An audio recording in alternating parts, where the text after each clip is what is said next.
안녕하세요. 자신입니다. 국가, 정치, 권력. 지금 중국에서 홍콩이 있고, 홍콩에서 어떤 시위들이 벌어지고 있습니다. 그런데 그 시위에 대해서 중국은, 중국은 자기들의 분명한 목적지를 가지고 홍콩을 그 시위에 대한 처리를 해 나갈 것입니다. 그런데 이 국가라는 것이 무엇일까요? 국가는 로봇, 사이보그, 그런 기계가 만들어 가고 있는 것은 아닙니다. 아직까지는.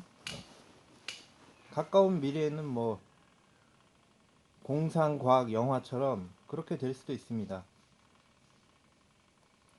그런데 지금까지는 사람들이 만들어 가고 있는 것입니다. 그런데 중국이라는 나라, 예를 들면 그 나라를 어, 그 나라에서 어떤 힘을 가지고 있는 사람들, 그 힘은 결국은 그 국가에서 필요로 하는 법을 만들고 그 법을 실행하고 또 그 땅에서 살아가고 있는 사람들에게 어떤 정신적으로, 물리적으로 여러 가지 영향을 끼칠 수 있는 사람들을 말합니다. 사람들. 그리고 대부분의 나라는, 국가는 법으로 정해져 있습니다. 법령으로. 그랬을 때 이제 그 어떤 대선 토론이나 이런 것에 보면은, 이런 곳에서 나오는 말들을 보면 그 객관적인 이야기도 있지만 또 한편으로는 정신적인 측면을 자극하는 말도 많이 있습니다. 예를 들면 우리 한국 사람들이 잘 살아야 됩니다, 이렇게 말을 하면 그 잘 살아야 된다는 구체적인 객관적인 그 방법들은 굉장히 다른 것을 말하고 있는 것입니다. 말은 똑같은데 내용은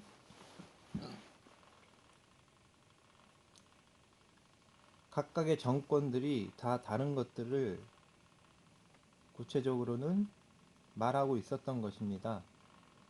그래서 그 국가를 만들고 있는, 그것이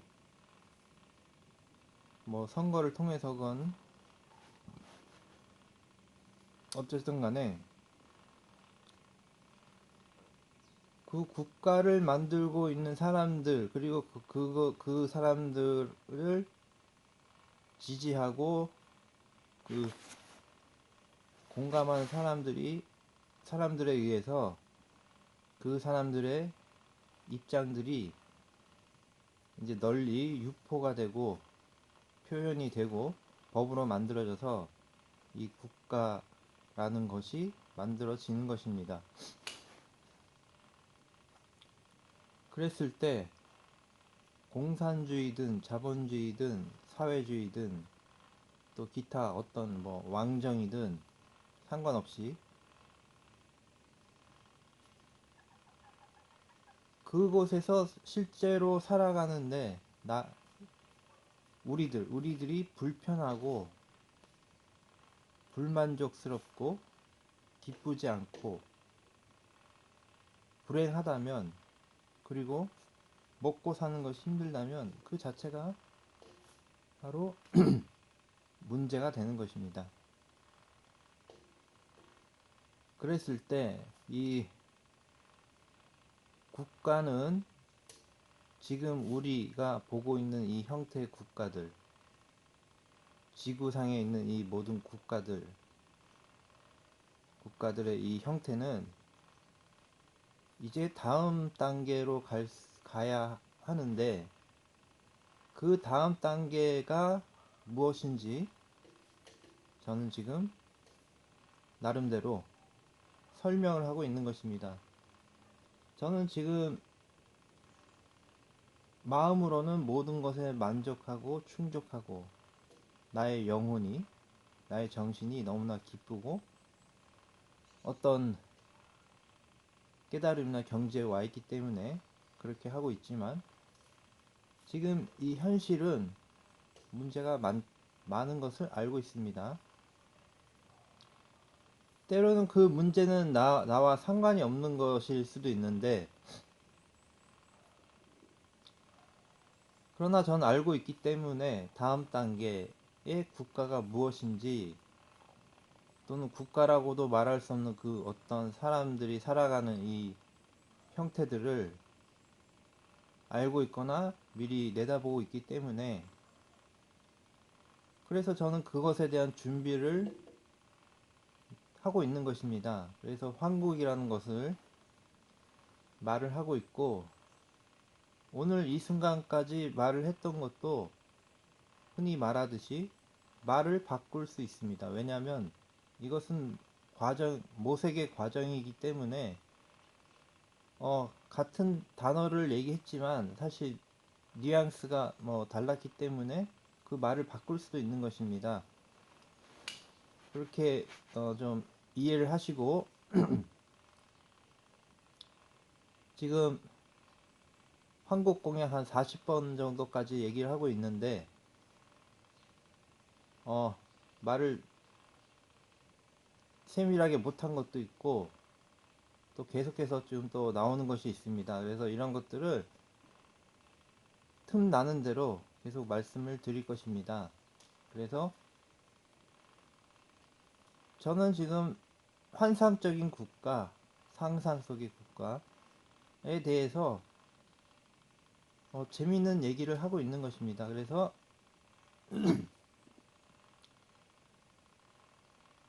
앞으로 다가올 국가는 지금 현재 우리가 보고 있는, 지금은 2019년입니다. 2019년. 네, 여러 가지 뉴스들을 보고 전 지구에 있는 국가들이 어떻게 행동하고 활동하고 있는지를 보면, 이 다음 단계가 이제 다가올 때가 되고 있다, 또는 다가와야만 한다는 것을 저는 알고 있기 때문에 이 한국 공약에 대해서 말씀을 드리고 있는 것입니다.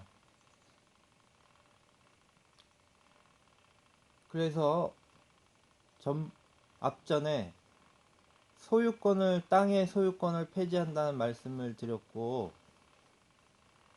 이것은 지금으로서는 거의 불가능에 가까운 그런, 또 납득도 할 수 없는 것일 수도 있겠지만, 이 땅을 소유한다는 것은 여러 가지 문제가 많다는 거 말씀드렸고, 대신에 땅의 사용권을 확립하는 방안을 가져야 한다는 것입니다. 그래서 서울시의 어떤 방침 중에 하나가 그런 땅에 대한 그 땅을 공유하는 여러 가지 방법들을 좀 민간 단체도 그렇고 그 협동조합도 그렇고 그런 얘기를 하는 부분들이 있습니다. 제가 말씀드리는 땅의 사용권은 땅을 소유하면서 여러 가지 문제가 너무나 심각하게 발생이 되고, 땅을 소유하고 소유하지 못하는 사람들의 간격이 너무나 커지고 땅값이 너무나 비싸고 그러기 때문에 이것이 큰 문제가 되는 것입니다. 그러므로 땅의 사용권이라는 것은 제가 말씀드리는 몇 가지 포인트가 있는데, 그 쉽게 말해 명당이라고 말할 수 있는 멋진 곳들, 앞에 개울물이 흐르고 맑은 개울물이 흐르고 산세가 유려하고 경치가 아주 좋은 이런 땅들은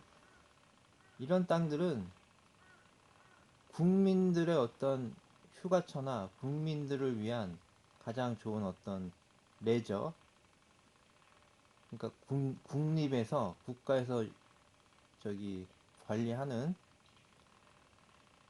그런 용도로 이 땅은 사용하고, 그러니까 땅값이 변동이 없는 것입니다. 이 땅은 가격이 오른다는 것 자체에 아무런 문제가 없는 땅입니다.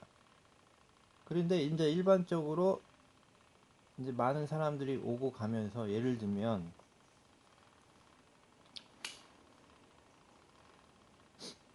제가 조그마한 마을에서 저기 왔다 갔다 하는데, 그 마을에 원래 중국집이 하나밖에 없었습니다.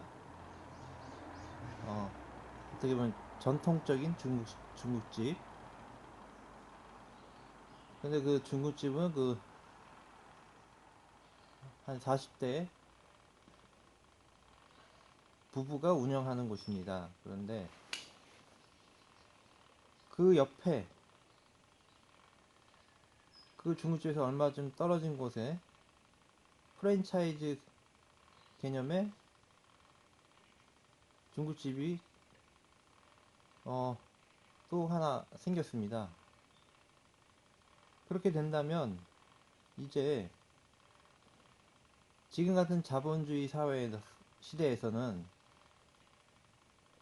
그 전부터 있던 중국집도 매출이 낮아지고, 새로 들어오는 곳도 경쟁을 해야 되고, 그런데 그 건물이 자기 것이 아니고 임대를 해서 운영을 하는 것이라면 매출이 반으로 어떻게 보면 저기 경쟁을 해서, 물론 한쪽이 더 우세할 수도 있겠지만 비슷하다고 하면, 그 손님은 똑같은데 손님의 숫자는 그 작은 마을에서 결국은 수익이 줄어들게 되고, 그렇게 되면 임대료를 감당하지 못할 수도 있는 것입니다. 이것이 어떻게 보면 지금 현재 자영업자의 큰 문제 중에 하나가 될 수 있습니다. 그런데 제가 말씀드리는 환상적인 이 나라에서는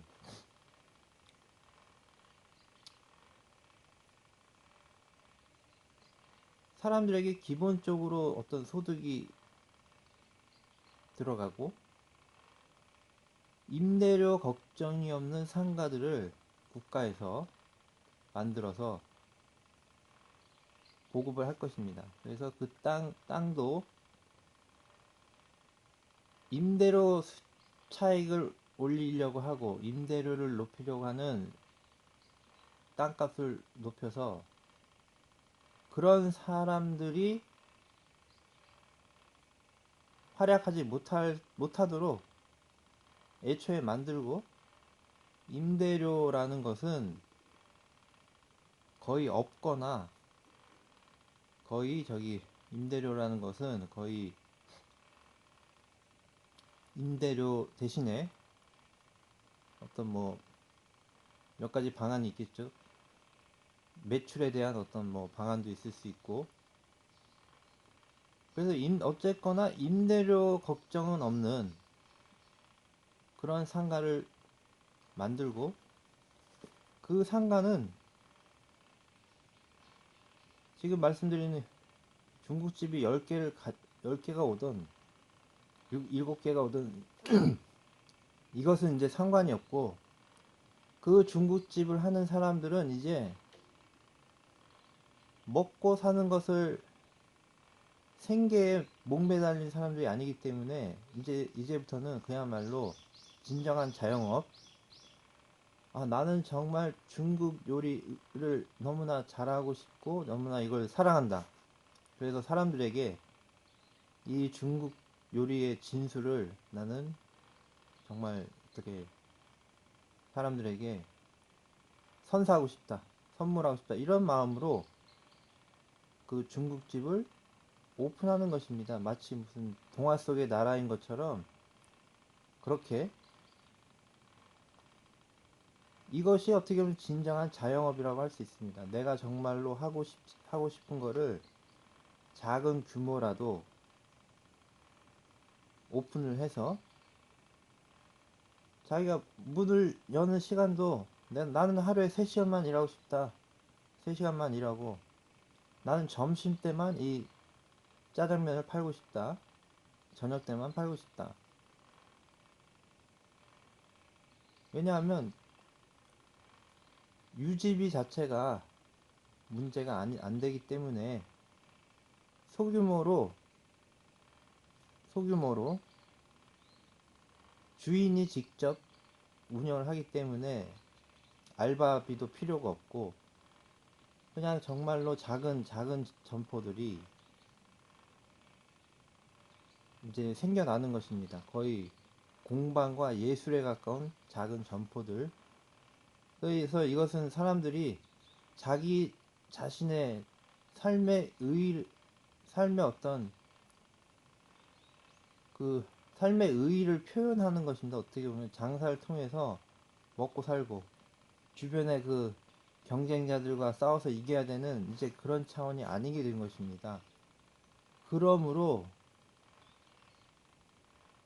그 이 땅의 사용권이 이렇게 전환이 되고 이제 이 땅의 사용권이 지금 말씀드린 작은 점포도 있겠지만 좀 큰 단위도 있겠죠. 자, 그래서 이제 그렇게 되면 자영업자들의 전성시대가 다시 오게 됩니다. 이제는 그 임대료나 어떤 부담이 없기 때문에 유지에 대한 부담이. 근데 이제 나는 정말 짜장면이 좋고 중국집이 좋아서 문을 열었지만 실상 자기가 해보니까 사람들이 이렇게 찾아오지도 않고 뭐 그럴 수도 있습니다.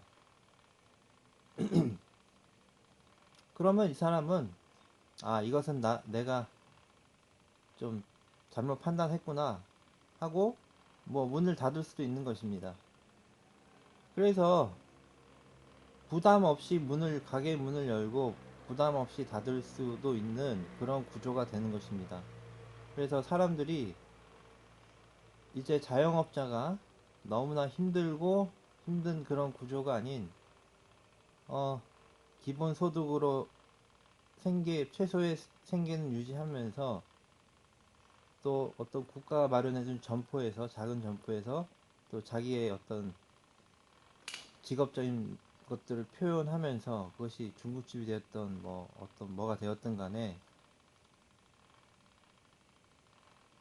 그리고 이제 예를 들면 중국집이라도 예를 들면 대, 대기업이 뭐 이런 것을 만들 수도 있습니다. 프랜차이즈 레스토랑.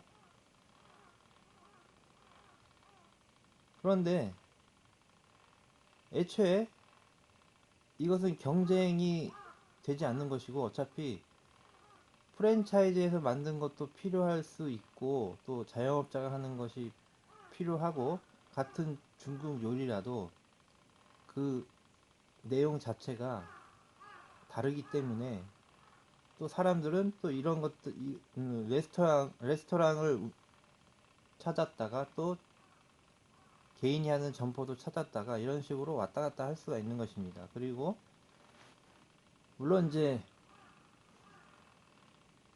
추후에는 필요하겠지만 지금으로서는 대기업이나 중소기업이 할 수 있는 어떤 적합한 업종이 있을 것입니다. 그래서 그것에 대한 통제가 당연히 필요합니다.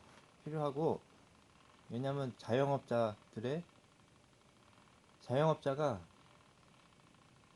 자신의 삶을 행복하게 하는 일거리가 필요하기 때문입니다. 그래서 그것을 보호하기 위해서 대기업이 할 수 없는, 해서는 안 되는 뭐 그런 업종도 지정을 해야 됩니다. 그래서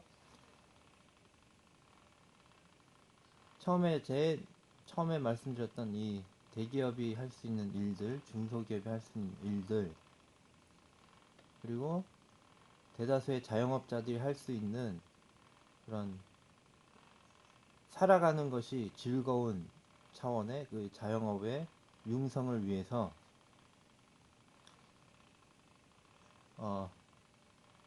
땅을 사용하는 방법들을 앞으로 계속해서 말씀을 드릴 것이고, 그래서 이 땅을 사용할 때 땅값을 올려서 임대료, 또 상권을 올려서 상권의 어떤 그런 것들을 위해서 임대료를 올리고, 이런 것들을 임대료 수익을 극대화하는 사람들이 사라지게끔 임대료를 전국적으로 통일해서, 약간의 차이는 있겠지만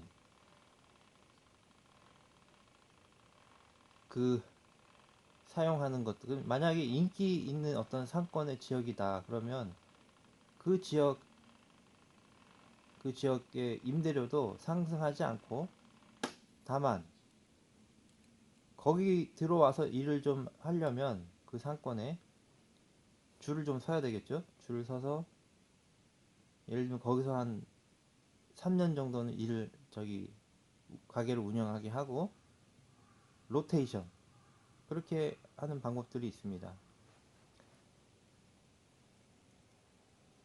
그래서 이런 여러 얘기를 했는데, 한국공약은 땅의 사용권과 임대료 상승에 대한 것들을 차단했을 때 임대료 부담 없는 것을 만들어 놓으면 오히려 사람들이 더 화목해지면서 사회 불안이 사라지고, 서로 더 상부상조하는 미덕을 가지게 되는 그러한 사회가 될 수 있다는 것입니다.